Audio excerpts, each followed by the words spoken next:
Assalamualaikum warahmatullahi wabarakatuh. Selamat bertemu kembali dengan saya, Ibu Sudarmini, akan menemani kalian untuk mempelajari pelajaran fisika. Untuk pertemuan kali ini kita akan membicarakan mengenai gerak lurus. Sebelum masuk ke materinya, yaitu gerak lurus, kita mempelajari dulu mengenai gerak. Gerak itu apa?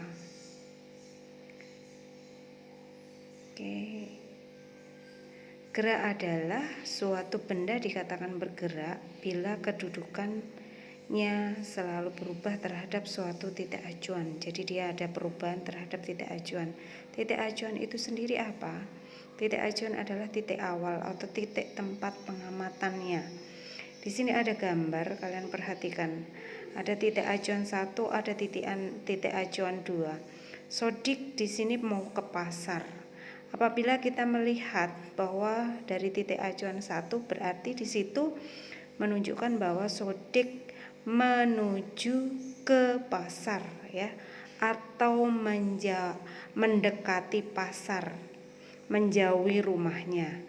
Kemudian apabila titik acuannya adalah kedua, bahwa di situ Sodik menunjukkan mendekati pasar dan menjauhi rumah. Di situ bahannya, titik acuannya mana, titik awalnya di mana. Oke. Sekarang besaran-besaran dalam gerak lurus. Di situ yang pertama ada perpindahan, kecepatan, dan percepatan. Yang pertama adalah perpindahan. Perpindahan ini merupakan besaran vektor. Kenapa dia disebut besaran vektor? Karena besaran ini memiliki nilai dan arahnya. Jadi arahnya kemana orang itu berpindah, kemana berpindahnya, biasanya seperti itu. Sebagai contoh di sini ada titik A, ada titik B dengan jarak x1 dan jarak x2. A dinyatakan berpindah dengan B, berarti dia kan sudah kedudukannya sudah berbeda. Kedudukannya yaitu dari x1 berubah menjadi x2. Jadi perpindahannya menjadi delta X sama dengan X2 dikurangi dengan X1.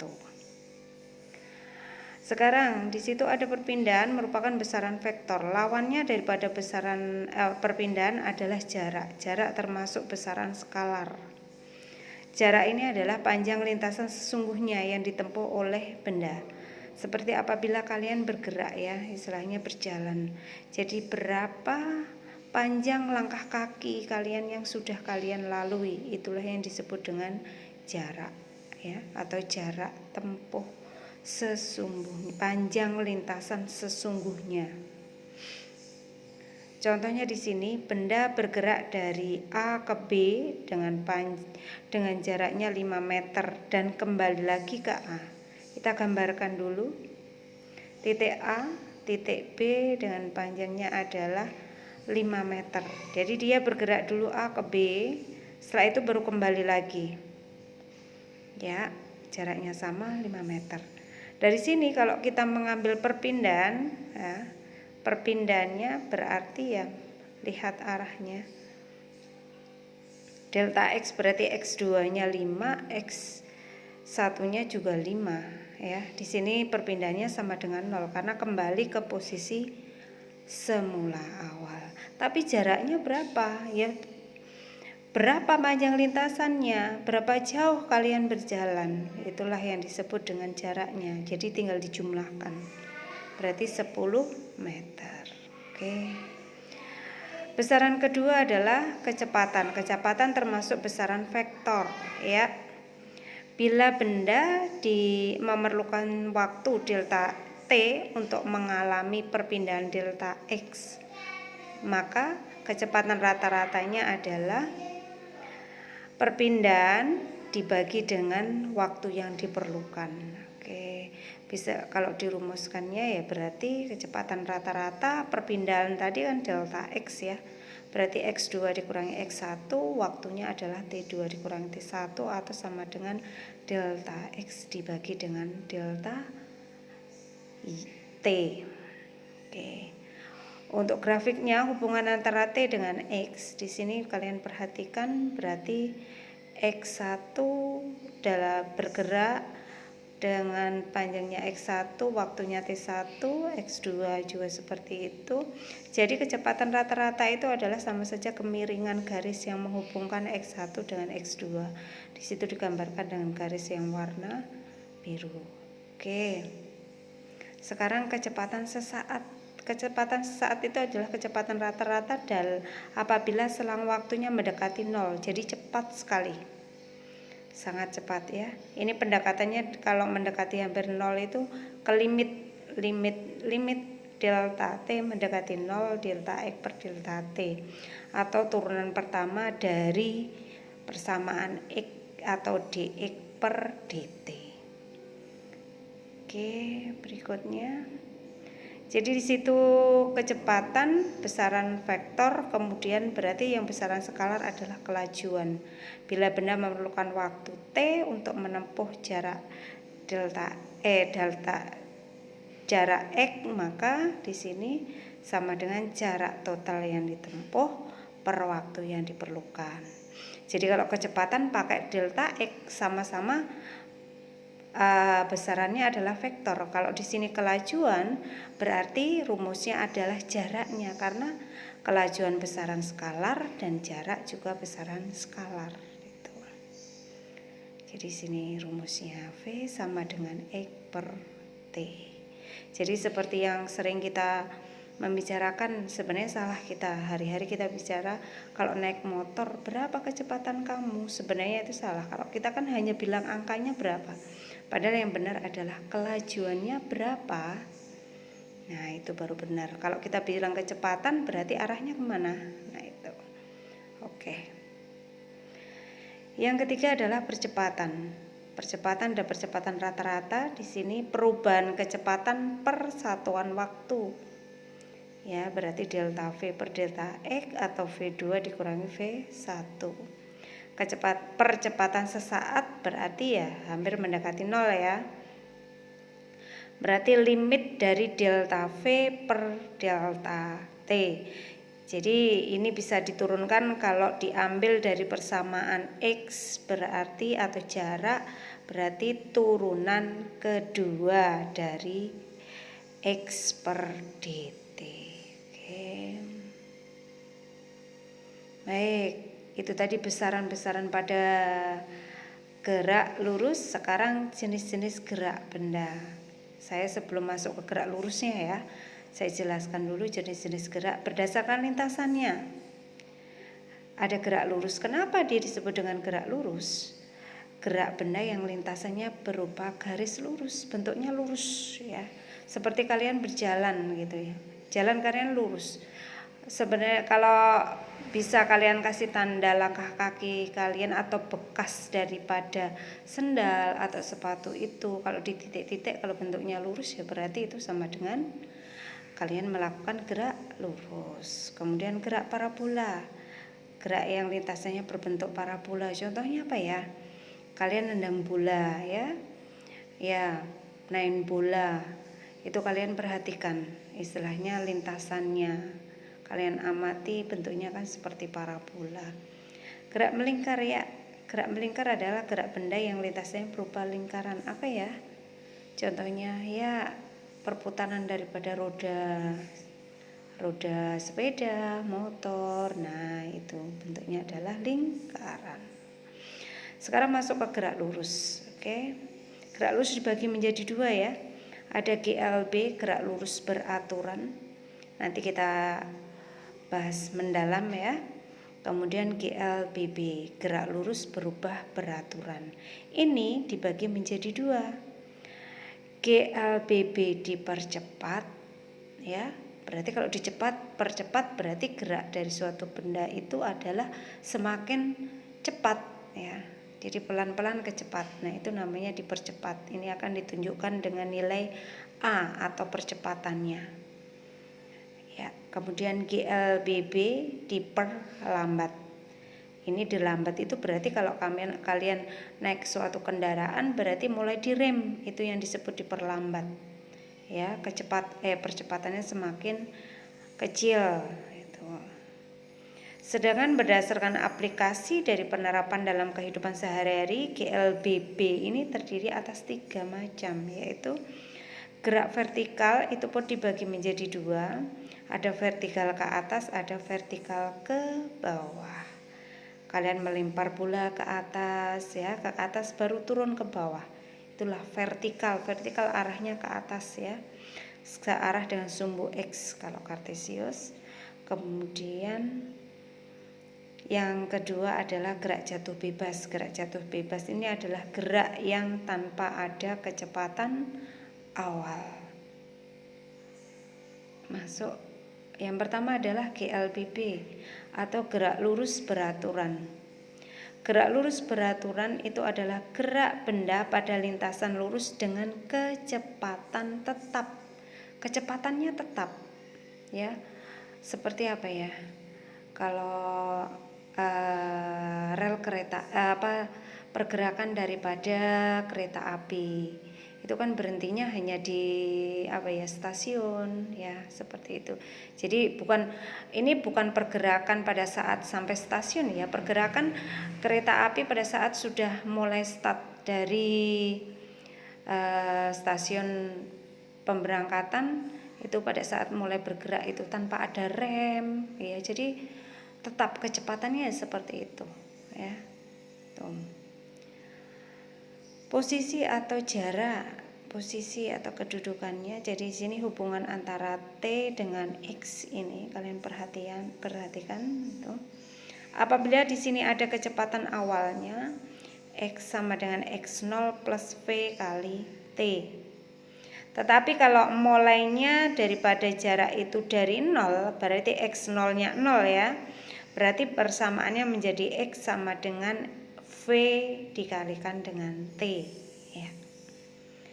Kemudian kecepatannya konstan ya, V-nya tetap. Jadi untuk GLB itu rumusnya hanya satu. X sama dengan V kali T apabila X0-nya 0. X ini bisa dituliskan dengan S, itu jarak atau posisi bisa S. Simbolnya S sama dengan V kali dengan T.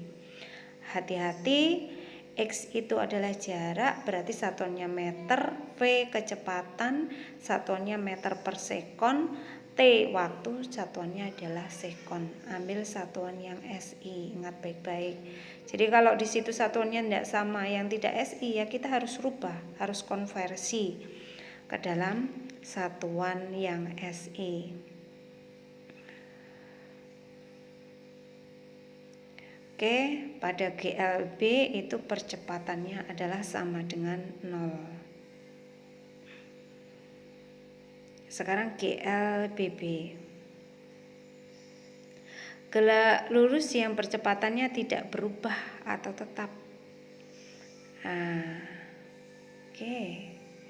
Kalian perhatikan baik-baik, posisinya di sini adalah posisi atau X-nya tadi ya.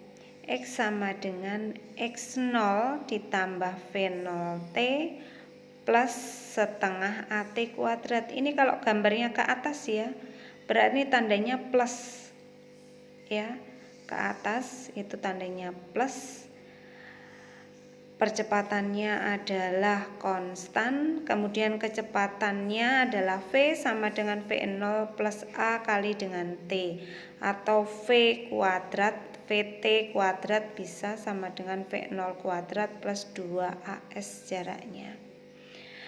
Kalau diperhatikan di sini, gambarnya ini kan ke atas semua ya. Ini berarti menunjukkan bahwa GLBB dipercepat. Tandanya adalah positif. Seperti kalau umpamanya kalian mengendarai motor. Kalian motor mau bergerak ya, dari diam, posisi diam, kalian mulai ngegas ya. Gas mulai berjalan. Nah, itulah tandanya positif, itu dari situ. Kalian menambahkan kecepatan kendaraan kalian untuk bisa berjalan. Itulah yang disebut dengan GLBB yang dipercepat. Tadi di awal sudah saya singgung ya. Kalau nanti di sini diperlambat, berarti tandanya plus itu kamu ganti min ya. Jadi bukan X sama dengan X0 plus V0T plus setengah AT kuadrat, berarti menjadi X sama dengan X0 plus V0T min setengah AT kuadrat. Itu apabila diperlambat. Diperlambat itu contohnya kalau naik motor lagi tadi, kalian mau berhenti. Jadi saat ngegas mau berhenti, kecepatannya kalian kurangi kan, mulai dari ngerem. Nah, itulah yang disebut pada saat ngerem sampai berhenti, itulah yang disebut dengan diperlambat. Tandanya bukan plus menjadi min, dan rumus yang kecepatannya menjadi V sama dengan V0 min A kali T atau V kuadrat sama dengan V0 kuadrat min 2AS. Itulah yang disebut dengan GLBB diperlambat ya. Oke, sekarang masuk ke gerak jatuh bebas. Tadi saya bilang gerak jatuh bebas berarti gerak yang tidak memiliki kecepatan awal. Sebenarnya kamu kalau menghafalkannya hanya 3 rumus tadi saja. Cuma kalau kalian perhatikan gerak jatuh bebas, geraknya arahnya kemana? Jatuh bebas berarti dari atas ke bawah kan ya. Dari atas ke bawah. Kalau pergerakan dari atas ke bawah itu tidak akan dipengaruhi oleh percepatan, tapi apa? Ya, gravitasi bumi. Kalau ke atas ke bawah gravitasi bumi. A yang dari rumus awal tadi jangan dipakai A, tapi A-nya kamu ganti G. G itu apa? G itu adalah percepatan gravitasi bumi. Bisa kamu pakai 9,8 atau bisa pakai 10. Jadi ini arahnya adalah ke atas sumbu Y atau sama dengan H ketinggian ini nanti. Tidak ada jarak. Kalau jarak itu kan arahnya yang mendatar. Ya. Jadi ini ada ketinggiannya. Tinggi berapa? Nah, itu. Gerak jatuh bebas. Oke, rumusnya sebenarnya hanya ini. Kalau tadi di awal GLBB tadi kan V sama dengan V0 T, kalau A plus minus ya, A-nya diganti jadi G kali T. Kalau Y, kalau tadi tidak pakai X ya, tadi pakai X karena arahnya mendatar geraknya. Kalau ini karena vertikal ya, naik atau bisa berarti sama dengan Y, sama dengan harusnya kan V0T plus setengah AT kuadrat. Nah, A-nya diganti dengan G, V0T-nya sama dengan 0. Makanya di sini dituliskan menjadi Y sama dengan setengah GT kuadrat. Terus ini V kuadrat sama dengan V0 kuadrat plus 2AS ya kan tadi. Jadi diganti menjadi V kuadrat, V0-nya 0 sama dengan menjadi 2A-nya diganti G kalikan dengan Y. Y karena arahnya vertikal. Jatuh itu kan tidak mungkin mendatar. Jadi kan vertikal ya. Jadi seperti itu. Tinggal V0 rumus yang tadi V0-nya dihilangkan karena kecepatan. Karena gerak jatuh bebas itu adalah tidak memiliki kecepatan awal. Oke. Perhatikan positif ke bawah. Ya, sekarang mulai ke gerak vertikal. Oke. Nih. Gerak vertikal saya ringkas jadi satu ya. Gerak vertikal ke atas. Gerak gravitasi bumi itu arahnya kemana ya? Kalau melempar sesuatu jatuhnya kemana? Ke bawah. Oke, berarti arah gravitasi bumi itu ke bawah. Kalau bersini gerak vertikal ke atas, ke atas berarti berlawanan dengan gravitasi bumi ya. Berarti kalau berlawanan tandanya min. Makanya rumusnya yang di awal tadi, karena kita arahnya vertikal, berarti A-nya diganti dengan G. Terus tandanya tidak plus tapi min. Kenapa? Karena berlawanan dengan gravitasi bumi. Gravitasi bumi arahnya ke bawah, padahal di sini kita menjelaskan gerak vertikal ke atas. Makanya tandanya menjadi min. Nah, rumus yang tadi tinggal diganti tanda min. A-nya diganti menjadi G. Oke, ya. Kemudian di sini ada benda pada ketinggian maksimum. Ketinggian maksimum itu pada saat mencapai maksimumnya sama dengan 0. Kalian pernah main ayunan. Kalian biasanya tinggi-tinggian. Siapa yang paling tinggi? Kalian jinjit sampai tinggi ya, biar sampai mencapai ketinggian yang paling tinggi ya. Saat mencapai titik tertinggi, kalian merasakan seperti rasa saat diam, terus baru balik turun.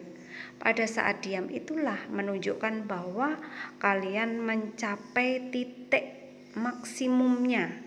VT-nya pada saat VTY-nya ya pada saat maksimum itu sama dengan 0. Jadi pada saat itu untuk kalau diturunkan itu ada rumusnya. Sebenarnya dalam menurunkannya itu VTY-nya sama dengan 0, makanya akan mendapatkan rumus H maksimumnya sama dengan V0 kuadrat per 2G ya. Waktunya berapa? T maksimum sama dengan V0 per G. Nah, kemudian waktu yang diperlukan benda dari titik awal bergerak sampai ke titik awal lagi berarti 2 kali T max. Maksudnya gini, kalau ada pertanyaan, berapa lama bola di udara? Bola di udara itu kan mulai umpamanya kamu lempar ya, mulai kamu lempar sampai kamu tangkap lagi atau jatuh ke tanah. Jadi itu waktunya adalah 2 kali T maksimum. Jadi waktu mencapai maksimum sampai turun lagi itu adalah waktunya berarti 2 kali T maksimum. Oke.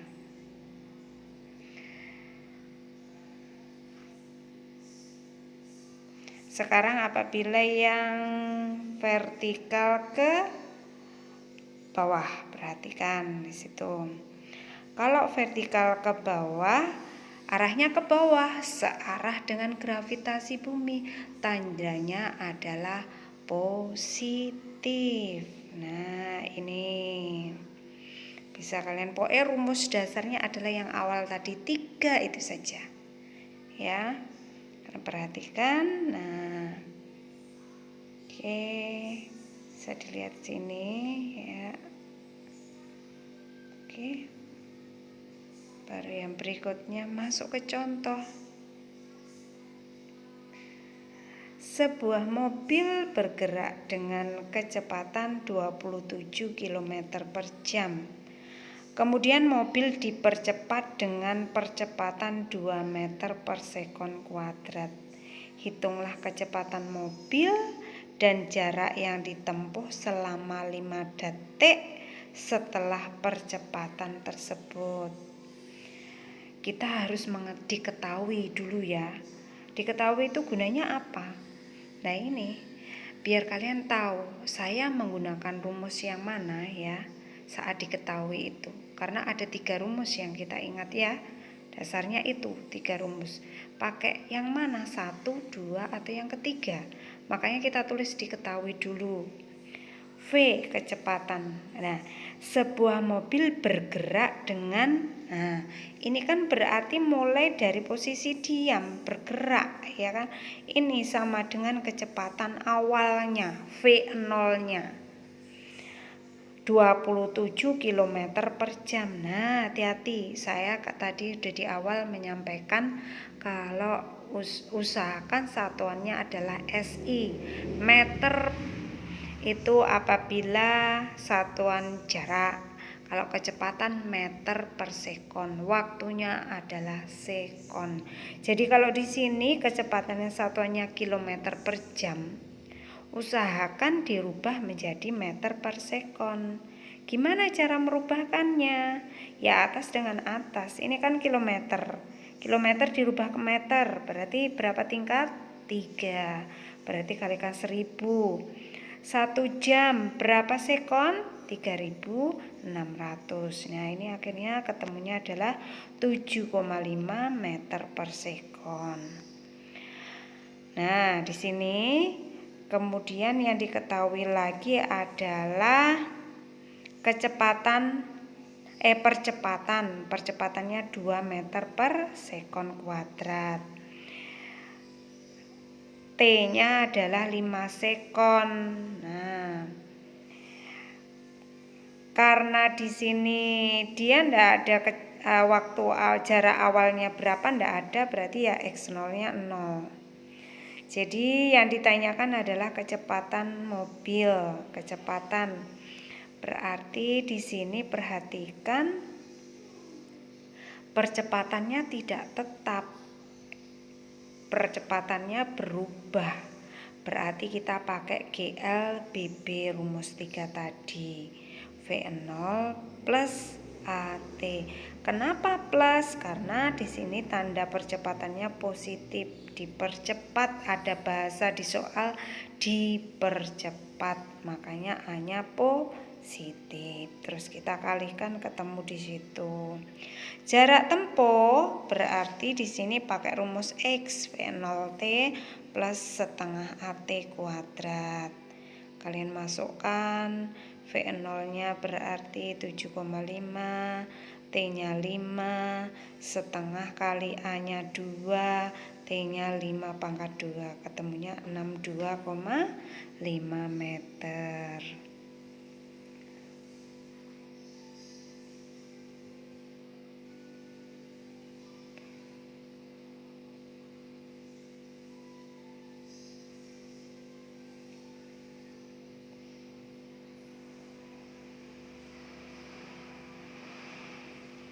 Oke, soal yang kedua.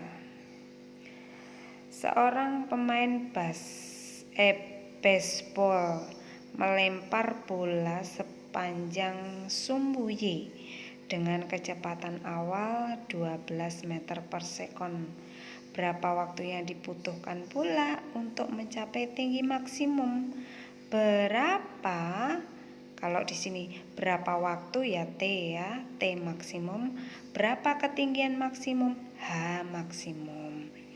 Ya, jadi dilihat di soal itu.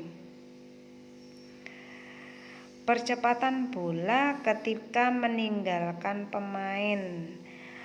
Kalian perhatikan lemparnya kemana? Ke atas. A-nya menjadi min G, ke atas berarti berlawanan dengan gravitasi bumi ya, berarti tandanya min.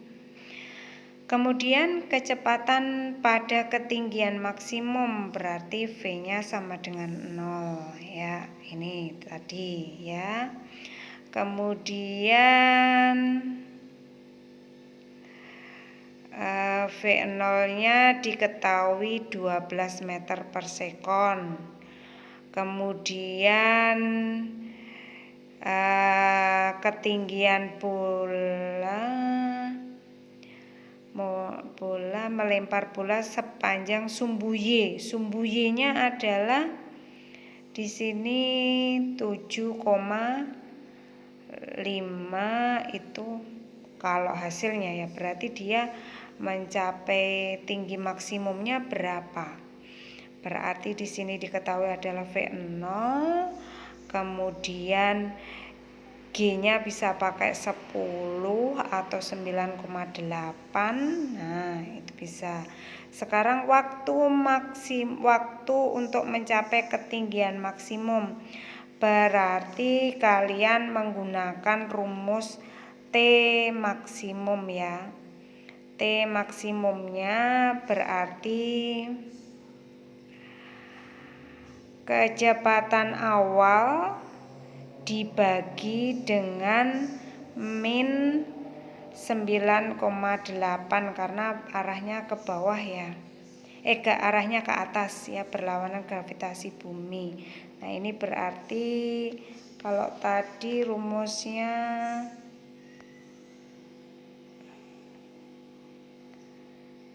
T max itu berarti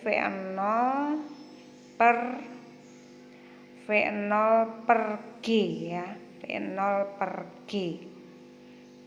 Berarti di situ 12 dibagi menjadi 9,8, dapatnya adalah 1,2 sekon. Ketinggian maksimum ya, berarti ketinggian maksimum berarti pakai H maksimum V0 kuadrat per 2G ya, 2G. Berarti di situ kecepatan daripadanya, kecepatannya 12 meter per sekon kuadrat dibagi 2 kalikan dengan G, ketemunya 7,3 meter. Seperti itu. Ya. Nih. Baik. Mungkin itu yang bisa saya sampaikan. Semoga bisa dipahami dan dimengerti ya. Saya akhiri, wassalamualaikum warahmatullahi wabarakatuh.